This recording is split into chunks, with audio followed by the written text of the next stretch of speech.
दोस्तों आज Eden garden के मैदान पर इंडिया और साउथ अफ्रीका की टीम के बीच पहले टेस्ट मैच का तीसरा दिन खेला गया और आज का दिन बेहद ही रोमांचक देखने को मिला, जहां पहले भारतीय गेंदबाजों ने अफ्रीका के बल्लेबाजों को अपने इशारों पर नचाया और फिर दिन के आखिरी कुछ ओवरों में भारतीय बल्लेबाजों की तूफानी बल्लेबाजी देखने को मिली। तो ऐसे में आज हम आपको इस वीडियो में बताएंगे इंडिया और साउथ अफ्रीका के पहले टेस्ट के तीसरे दिन का पूरा रोमांचक हाइलाइट्स। तो ऐसे में आप इस वीडियो को अंत तक जरूर देखिएगा और अगर आप भी भारत की टीम के बहुत बड़े फैन हैं तो आप इस वीडियो को एक लाइक जरूर कर लीजिएगा। इस वीडियो का लाइक टारगेट 1000 लाइक्स का है। दोस्तों जैसा कि आप सब जानते हो, इस समय भारत और दक्षिण अफ्रीका के बीच सीरीज का पहला टेस्ट मुकाबला कोलकाता के ऐतिहासिक ईडन गार्डन के मैदान पर खेला जा रहा है। इस मैच में भारत की टीम ने पहले बल्लेबाजी करते हुए शानदार प्रदर्शन किया और एक बड़ा स्कोर खड़ा किया। भारतीय बल्लेबाजों ने अफ्रीकी गेंदबाजों की एक न चलने दी और 611 रन का पहाड़ जैसा स्कोर बना डाला। इसके जवाब में दक्षिण अफ्रीका की टीम ने अपनी पहली पारी की शुरुआत की और दूसरे दिन के अंत तक केवल 67 रन ही बना पाई, वो भी 2 विकेट खोकर। भारत उस समय तक अफ्रीका पर 543 रन से आगे था। मैच पूरी तरह भारत के कब्जे में दिख रहा था, लेकिन अफ्रीका के बल्लेबाजों को अब तीसरे दिन नई शुरुआत करनी थी। तीसरे दिन का खेल शुरू हुआ। मैदान पर उतरे एडन मार्करम और कप्तान टेम्बा बावुमा। दोनों बल्लेबाजों पर जिम्मेदारी थी अपनी टीम को एक मजबूत शुरुआत देने की, ताकि किसी तरह भारत के स्कोर के करीब पहुंचा जा सके। भारत की ओर से गेंदबाजी की शुरुआत जसप्रीत बुमराह और मोहम्मद सिराज ने की। दोनों गेंदबाजों ने सुबह से ही आग उगलती गेंदबाजी शुरू कर दी। बुमराह अपनी सटीक लाइन और लेंथ के लिए मशहूर हैं और सिराज अपनी आक्रामकता के लिए। इन दोनों ने मिलकर अफ्रीकी बल्लेबाजों पर ऐसा दबाव बनाया कि रन बनाना तो दूर, क्रीज पर टिकना भी मुश्किल लगने लगा। पहले आधे घंटे तक गेंद दोनों तरफ स्विंग हो रही थी। एडन मार्करम और टेम्बा बावुमा ने कोशिश की कि सिंगल्स लेकर स्ट्राइक रोटेट करें, लेकिन बुमराह और सिराज की धारदार गेंदबाजी के सामने वो भी मुश्किल साबित हो रहा था। बॉल हवा में लहराती, कभी अंदर आती तो कभी बाहर निकल जाती। बल्लेबाजों को समझ ही नहीं आ रहा था कि शॉट कैसे खेलें। दोस्तों आप अंदाजा लगाइए, पहले 45 मिनट तक अफ्रीका के बल्लेबाज एक भी चौका नहीं लगा पाए। यानी भारतीय गेंदबाजों ने ऐसा कसा हुआ स्पेल फेंका कि हर गेंद अफ्रीकी बल्लेबाजों के दिल की धड़कनें बढ़ा रही थीं। फिर जैसे ही गेंद थोड़ी पुरानी हुई और स्विंग कम होने लगी, मार्करम ने मौके का फायदा उठाया। उन्होंने सिराज की गेंद पर कवर ड्राइव लगाकर पहला चौका जड़ा और उसके बाद उनके आत्मविश्वास में बढ़ोतरी हुई। बावुमा ने भी कुछ अच्छे शॉट्स लगाए, खासकर बुमराह की गेंद पर लगाया गया स्ट्रेट ड्राइव देखने लायक था। धीरे धीरे दोनों बल्लेबाजों ने तालमेल बनाना शुरू किया। अब रन भी आने लगे थे और भारत के गेंदबाजों पर थोड़ा दबाव दिखने लगा था। दक्षिण अफ्रीका का स्कोर अब 100 रन के पार पहुंच चुका था। एडन मार्करम तेजी से बल्लेबाजी कर रहे थे, उनका फुटवर्क शानदार दिख रहा था, जबकि कप्तान बावुमा भी हर मौके का फायदा उठा रहे थे। लेकिन तभी आया वो पल जिसने भारत को मैच में दोबारा पकड़ दिला दी। रविंद्र जडेजा को गेंद थमाई गई और उन्होंने आते ही अपने जादुई स्पिन से कमाल कर दिया। जडेजा की एक गेंद थोड़ी फ्लाइट की गई, बावुमा आगे बढ़े, लेकिन गेंद ने उन्हें धोखा दे दिया। विकेट कीपर ध्रुव जुरैल ने बिजली की रफ्तार से बेल्स उड़ा दी। कप्तान बावुमा आउट हो गए। उन्होंने 27 रन की पारी खेली। भारत को मिला यह विकेट बेहद अहम था, क्योंकि बावुमा सेट लग रहे थे और मार्करम के साथ उनकी साझेदारी खतरनाक रूप ले सकती थी। बावुमा के आउट होने के बाद मैदान पर आए ट्रिस्टन स्टब्स। युवा खिलाड़ी थे, लेकिन उम्मीद थी कि वो मार्करम का साथ देंगे और पारी को संभालेंगे। शुरुआत में उन्होंने कुछ अच्छी डिफेंसिव शॉट्स खेले, लेकिन जल्द ही कुलदीप यादव को लाया गया और वहीं कहानी पलट गई। कुलदीप की गेंदबाजी हमेशा से रहस्यमयी मानी जाती है। उनकी गुगली, उनका फ्लाइट और टर्न बल्लेबाजों को समझ ही नहीं आता कि कौन सी गेंद अंदर आएगी और कौन बाहर जाएगी। ट्रिस्टन स्टब्स भी इसी जाल में फंस गए। कुलदीप की गुगली को उन्होंने पढ़ने की कोशिश की, लेकिन गेंद ने अंदर की बजाय बाहर का रुख किया और ऑफ स्टंप उड़ गया।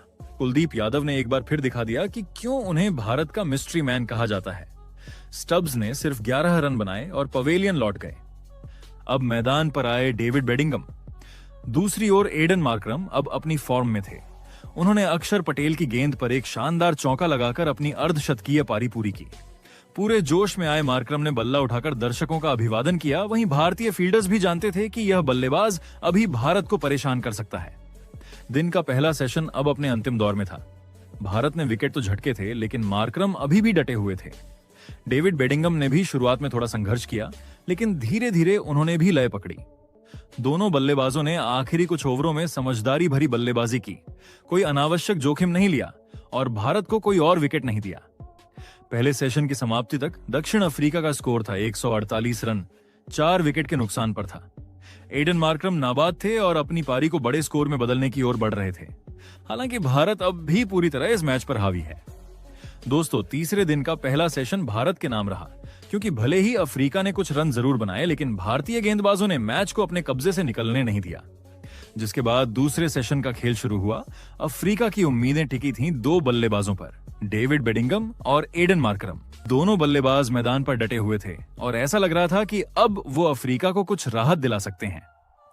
दूसरे सेशन की शुरुआत अफ्रीका के लिए ठीक ठाक रही। मार्करम अपने लाजवाब टच में नजर आ रहे थे, जबकि बेडिंगम ने भी आत्मविश्वास से भरे शॉट्स खेलने शुरू कर दिए। दोनों ने भारतीय तेज और स्पिन गेंदबाजों को बहुत समझदारी से खेला। शुरुआत में जसप्रीत बुमराह और मोहम्मद सिराज ने फिर से आक्रामक लाइन लेंथ अपनाई, लेकिन दोनों बल्लेबाजों ने बड़ी ही समझदारी से उनका सामना किया।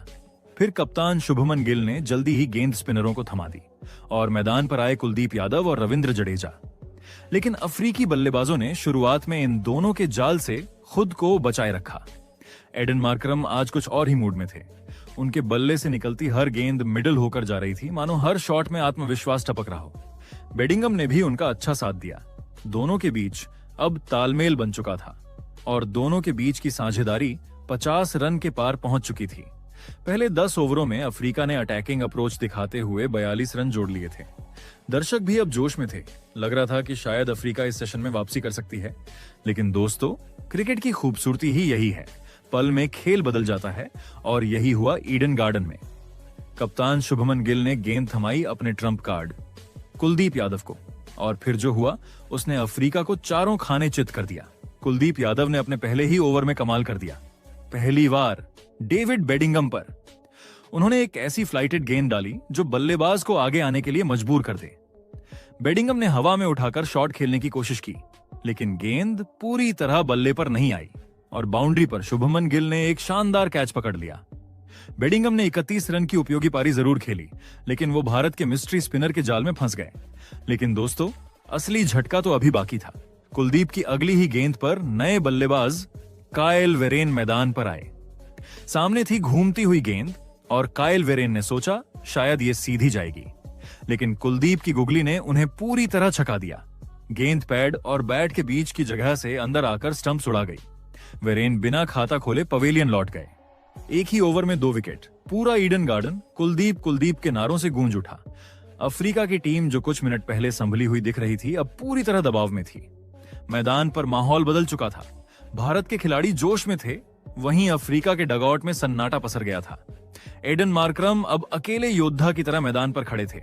उन्होंने हर ओवर में कोशिश की कि स्ट्राइक अपने पास रखें और साझेदारी बनाए रखें। अब उनके साथ मैदान पर आए मार्को यानसेन। ऊंचे कद के इस ऑलराउंडर ने आते ही डिफेंसिव अंदाज में शुरुआत की, लेकिन कुछ देर बाद उन्होंने भी हाथ खोलना शुरू किया। दोनों ने मिलकर स्कोर को धीरे धीरे आगे बढ़ाया। भारत की ओर से अब गेंदबाजी की कमान जडेजा और अक्षर पटेल के हाथों में थी। दोनों स्पिनरों ने लगातार मौके बनाए, लेकिन मार्करम का अनुभव और यानसेन का आत्मविश्वास अफ्रीका को संभाले हुए था। एडन मार्करम ने कुछ शानदार शॉट्स लगाए। एक बार उन्होंने जडेजा की गेंद पर कवर ड्राइव लगाया जो सीधे बाउंड्री लाइन को पार कर गया। दर्शकों ने उनकी इस टाइमिंग पर तालियां बजाईं।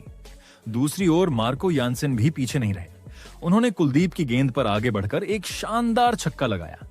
इस शॉट के बाद अफ्रीका के डगआउट में थोड़ी मुस्कान लौटी, मानो टीम में फिर से जान आ गई हो। धीरे धीरे अफ्रीका का स्कोर 200 रन के पार पहुंच गया। दोनों बल्लेबाजों ने समझदारी और आक्रामकता का शानदार मेल दिखाया। पिच अब बल्लेबाजों के लिए थोड़ी आसान होती जा रही थी और मार्करम हर गेंद को बड़े आत्मविश्वास से खेल रहे थे। इन दोनों की साझेदारी अब 50 रन के आंकड़े को पार कर चुकी थी और सिर्फ 69 गेंदों में ये अर्धशतकीय साझेदारी पूरी हो गई। भारतीय गेंदबाजों को अब फिर से एक ब्रेक थ्रू की तलाश थी। दूसरे सेशन का खेल अब अपने अंतिम पड़ाव की ओर था। भारत ने मैदान पर पूरी कोशिश की कि कोई मौका हाथ से न जाए, लेकिन एडन मार्करम आज एक मिशन पर निकले थे। उन्होंने जबरदस्त एकाग्रता के साथ बल्लेबाजी की। उनके बल्ले से निकलते हर शॉट में एक दृढ़ निश्चय झलक रहा था। मार्करम अब अपने शतक के करीब पहुंच चुके थे। पूरा स्टेडियम उनकी इस पारी का गवाह बन रहा था, लेकिन क्रिकेट में किस्मत हमेशा साथ नहीं देती। सेशन के आखिरी ओवर में गेंद थी रविंद्र जडेजा के हाथ में। जडेजा ने अपने पूरे आत्मविश्वास के साथ गेंद फेंकी। गेंद थोड़ी सी स्पिन हुई। मार्करम ने आगे बढ़कर खेलना चाहा, लेकिन गेंद ने उन्हें चकमा दे दिया। हल्का सा एज लगा और गेंद सीधा शुभमन गिल के हाथों में चली गई। इसी के साथ एडन मार्करम आउट हो गए। वो अपने शतक से बस 8 रन दूर रह गए। उन्होंने 92 रन की शानदार पारी खेली, जिसमें कई शानदार चौके और 2 छक्के शामिल थे, लेकिन अंत में वो जडेजा के जाल में फंस गए। मार्करम का आउट होना अफ्रीका के लिए किसी झटके से कम नहीं था। वो बल्लेबाज जो पूरी पारी को संभाल रहे थे अब पवेलियन लौट चुके थे। दूसरे सेशन का खेल खत्म हुआ और स्कोर बोर्ड पर दक्षिण अफ्रीका के 256 रन दर्ज थे, 7 विकेट के नुकसान पर। भारत एक बार फिर मैच पर पूरी तरह हावी हो चुका था। कुलदीप यादव ने अपने स्पेल से अफ्रीका की कमर तोड़ दी और जडेजा ने आखिरी ओवर में सबकी उम्मीदें तोड़ दी। दूसरे सेशन का पूरा खेल भारतीय स्पिनरों के नाम रहा, जिसके बाद दिन का तीसरा सेशन शुरू हुआ और दोस्तों ये सेशन पूरी तरह से टीम इंडिया के नाम रहा। जैसे ही खेल का आगाज हुआ, भारतीय गेंदबाजों ने एक बार फिर अपनी धारदार गेंदबाजी से अफ्रीका को दबाव में ला दिया। पिच से अब टर्न भी मिल रहा था और कुलदीप यादव का जादू एक बार फिर चल पड़ा। सेशन की शुरुआत में ही उन्होंने अफ्रीका की आखिरी उम्मीद मार्को यानसेन को पवेलियन भेज दिया। यानसेन जो पिछले सेशन में एडन मार्करम के साथ साझेदारी कर रहे थे, उन्होंने तीसरे सेशन में भी टीम को थोड़ा संभालने की कोशिश की, लेकिन कुलदीप यादव के सामने वो भी ज्यादा देर नहीं टिक पाए। कुलदीप ने एक फ्लाइटेड गेंद डाली, गेंद टर्न हुई और यानसेन ने आगे बढ़कर ड्राइव लगाने की कोशिश की, लेकिन गेंद हल्का एज लेकर स्लिप में रविंद्र जडेजा के हाथों में चली गई। यानसेन ने अपनी टीम के लिए 33 रन की पारी खेली, लेकिन उनका विकेट गिरते ही अफ्रीका की उम्मीदें लगभग खत्म हो गईं। इसी के साथ कुलदीप यादव ने अपने करियर का एक और शानदार पल हासिल किया। उन्होंने अपनी पारी में 5 विकेट पूरे कर लिए, लेकिन कुलदीप का शो यहीं खत्म नहीं हुआ था। वो आज कुछ खास करने के मूड में थे। अब अफ्रीका की आखिरी 2 जोड़ियां बची थीं और कुलदीप ने बाकी बचा काम भी चुटकियों में निपटा दिया। पहले उन्होंने कगिसो रबाड़ा को अपने लूपिंग डिलीवरी से फंसाया। रबाड़ा ने कोशिश की गेंद को लॉन्ग ऑन के ऊपर से उठाने की, लेकिन गेंद सीधे आसमान में चली गई और अक्षर पटेल ने कोई गलती नहीं की। रबाड़ा सिर्फ 9 रन बनाकर आउट हो गए। फिर अगला शिकार बने केशव महाराज। कुलदीप ने उन्हें ऐसी गेंद डाली जो पिच पर पड़ते ही घूमी और सीधा स्टंप्स को उड़ा गई। महाराज सिर्फ 6 रन बनाकर आउट हो गए और इसी के साथ अफ्रीका की पूरी टीम 287 रन पर ऑल आउट हो गई। कुलदीप यादव ने गेंदबाजी में कहर बरपाते हुए कुल 7 विकेट चटकाए। उन्होंने अपनी फिरकी से अफ्रीका के बल्लेबाजों को ऐसे उलझाया कि कोई भी टिक नहीं पाया। वहीं दूसरी ओर रविंद्र जडेजा ने भी 3 विकेट झटके और अफ्रीका की कमर तोड़ दी। भारतीय गेंदबाजों के इस शानदार प्रदर्शन के दम पर भारत ने पहली पारी में अफ्रीका पर 323 रन की विशाल बढ़त हासिल कर ली। अब भारत के पास मौका था अफ्रीका को फॉलो ऑन देने का, लेकिन भारतीय कप्तान शुभमन गिल ने अलग रणनीति अपनाई। उन्होंने अफ्रीका को फॉलो ऑन न देते हुए खुद बल्लेबाजी करने का फैसला किया, ताकि टीम और भी मजबूत बढ़त बना सके और चौथी पारी में स्पिनरों को ज्यादा मदद मिल सके। फिर भारत की दूसरी पारी की शुरुआत हुई। मैदान पर उतरे 2 नए ओपनर केएल राहुल और यशस्वी जायसवाल। दोनों बल्लेबाजों के सामने जिम्मेदारी थी टीम को एक मजबूत शुरुआत दिलाने की। अफ्रीका की ओर से गेंदबाजी की शुरुआत की कगिसो रबाड़ा और मार्को यानसेन ने। दोनों गेंदबाजों ने शुरुआत से ही सटीक लाइन और लेंथ रखी, लेकिन भारतीय बल्लेबाजों ने समझदारी दिखाते हुए शुरुआती ओवरों में बिना किसी जोखिम के बल्लेबाजी की। राहुल और जायसवाल दोनों ने पहले 5 ओवरों में सिर्फ सिंगल और डबल्स लेकर स्कोर को आगे बढ़ाया। रन धीमी रफ्तार से जरूर आ रहे थे, लेकिन दोनों का इरादा साफ था, शुरुआत में टिकना और फिर हमला बोलना। और फिर छठे ओवर के बाद से इन दोनों का रुख पूरी तरह बदल गया। अब मैदान में चौकों छक्कों की बरसात शुरू हो गई। यशस्वी जायसवाल ने पहले मार्को यानसेन की गेंदों पर लगातार 2 चौके जड़े, फिर अगली गेंद पर एक शानदार पुल शॉट लगाकर छक्का लगाया। राहुल भी पीछे नहीं रहे। उन्होंने रबाड़ा की गेंद को शानदार कवर ड्राइव के साथ बाउंड्री तक पहुंचा दिया। भारत का स्कोर तेजी से बढ़ने लगा। 12वें ओवर तक टीम इंडिया 50 रन के आंकड़े को पार कर चुकी थी। अब जायसवाल पूरी तरह अपने लय में नजर आ रहे थे। वो हर गेंद को अटैक कर रहे थे। एक ओवर में तो उन्होंने मार्को यानसेन के खिलाफ लगातार 4 चौके जड़ दिए। पूरा स्टेडियम खड़ा होकर उनकी बल्लेबाजी का आनंद ले रहा था। अफ्रीका के गेंदबाजों पर अब दबाव साफ नजर आने लगा था। कप्तान बावूमा लगातार अपने गेंदबाज बदल रहे थे, लेकिन भारत के ओपनर रुके नहीं। हालांकि फिर केशव महाराज को गेंदबाजी के लिए लाया गया और उन्होंने अपने स्पिन से जायसवाल को धोखा दे दिया। जायसवाल जो और फील्डर ने आसान कैच पकड़ लिया। यशस्वी जायसवाल ने टीम इंडिया के लिए 41 रन की शानदार पारी खेली। उनके आउट होने के बाद बल्लेबाजी करने आए युवा बल्लेबाज साई सुदर्शन। अब केएल राहुल और सुदर्शन पर जिम्मेदारी थी पारी को संभालने की। दोनों ने शुरुआत में कुछ ओवर बड़े ही सधी हुई बल्लेबाजी के साथ खेले। सुदर्शन ने अपनी शांत और संयमित बल्लेबाजी से प्रभावित किया। उन्होंने सिंगल डबल्स लेकर स्ट्राइक रोटेट की और जैसे ही कोई खराब गेंद मिली तुरंत बाउंड्री लगाई। राहुल अपसेट हो चुके थे। उनका फुटवर्क शानदार था और हर शॉट में क्लास झलक रही थी। देखते ही देखते भारत का स्कोर 25वें ओवर में 100 रन के पार जा चुका था। अब दोनों बल्लेबाजों ने मिलकर पारी को पूरी तरह स्थिर कर दिया। फिर दिन के आखिरी कुछ ओवरों में अफ्रीका ने कोशिश की कि भारत को एक और झटका दे, लेकिन राहुल और सुदर्शन ने बड़ी परिपक्वता के साथ बल्लेबाजी की। दोनों ने गेंद को ध्यान से देखा, कोई अनावश्यक शॉट नहीं खेला और हर ओवर को शांतिपूर्वक निकाल दिया। तीसरे दिन का खेल खत्म होने तक भारत ने अपनी दूसरी पारी में 109 रन बना लिए थे, सिर्फ एक विकेट के नुकसान पर। जहां केएल राहुल 43 रन बनाकर नाबाद लौटे, जबकि साई सुदर्शन 17 रन पर क्रीज पर डटे हुए थे। भारत की कुल बढ़त अब 432 रन की हो चुकी थी। तीसरे दिन का खेल देखा जाए तो पूरी तरह से टीम इंडिया के नाम रहा।